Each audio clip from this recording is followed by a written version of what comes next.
Hello, Aquarius, Sun, Moon, Rising, and Venus signs. Kamusta kayo? Sana po ay nasa mabuti kayong kalagayan. Welcome back po sa Star Tarot. Kung bago kayo dito, welcome din kayo. Thank you sa inyong support. I truly appreciate it. God bless you all. Aquarius, pauna mensahe yung energy of the shark. Trust your instincts to discern the truth of the situation. That's true. Kasi yung gut instinct natin, that is our intuition at work, no? Kaya magtiwala kayo sa kung ano man ang mga guidance or intuitive messages na nare-receive niyo from your intuition, kasi that will always send you a signal, no? Kung ano ang dapat ninyong gawin, ano ang dapat ninyong pagtuunan ng pansin, ano ang dapat ninyong susunod na next move, no? So that is going to guide you to what you need to do, to where you need to be. Okay? We have Meerkat. Get support from a trusted group of like-minded friends. Kung kailangan ninyo ng tulong, no?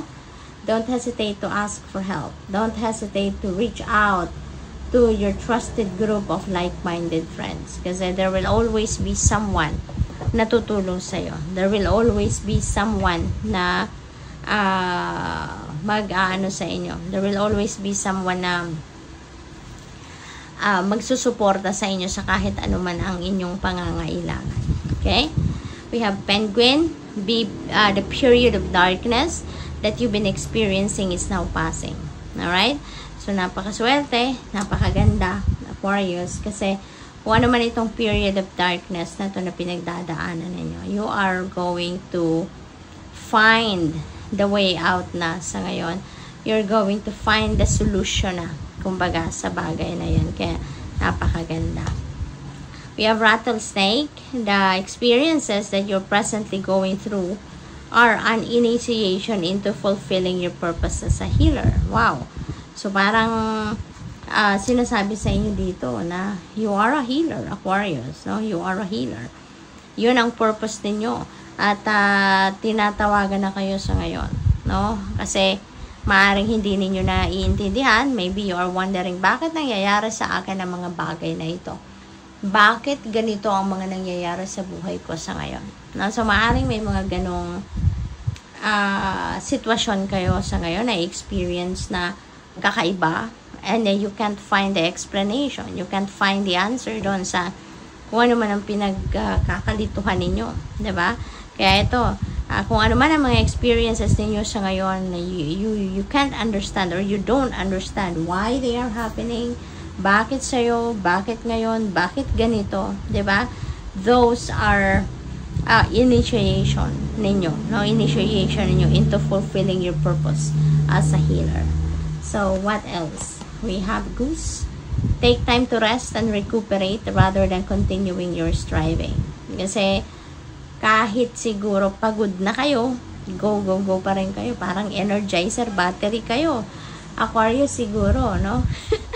yan, you keep on going and going and going and going. Kahit pagod na. Kahit exhausted na. But, you can't expect 100%, diba? Ng ano ninyo, ng galing ninyo, ng mga talento ninyo, ng effort ninyo, na ma-perform ninyo yan sa ginagawa ninyo. If diba, exhausted na kayo. If your energy is depleted, kung hindi na kayo nakakapag-focus, hindi na kayo nakakapag-concentrate. Diba? Kasi nga, pagod na kayo. Kaya kailangan na, ipahingan nyo muna yan. Give yourself time to rest and recuperate. Okay? Para tawag dito, ma-regain ninyo ang inyong physical strength, pati na rin yung mental clarity ninyo, no? Para mas makakapag-focus kayo sa mga susunod pa ninyong gagawin. We have Emu. This is a good time to go on a new adventure. Ayan. So, maaring related yan sa kung ano ang gagawin. Paano kayo recuperate? Paano ninyo ibabalik sa sarili ninyo ang balance? So, feeling ko, you are going to take a new adventure on that. Siguro, gagawa kayo ngayon ng mga hindi pa ninyo nagagawa before. Katulad na lamang ng siguro pag meditate. Maybe you've never done meditation before, you've never tried that.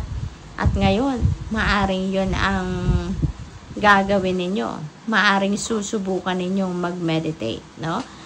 So that is an adventure kasi you are trying something new, something different, at hindi pa ninyo nagagawa, hindi pa ninyo nasusubukan. What else? We have humpback whale.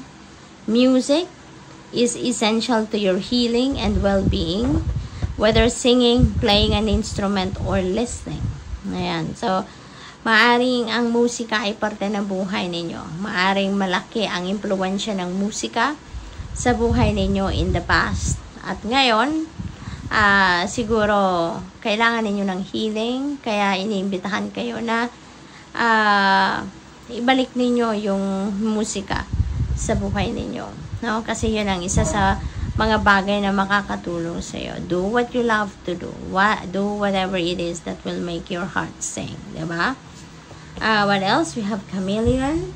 Stay in the background and adapt to the situation rather than being conspicuous and attempting to direct the course of events. Ayan. So, doon muna kayo. Step back muna kayo.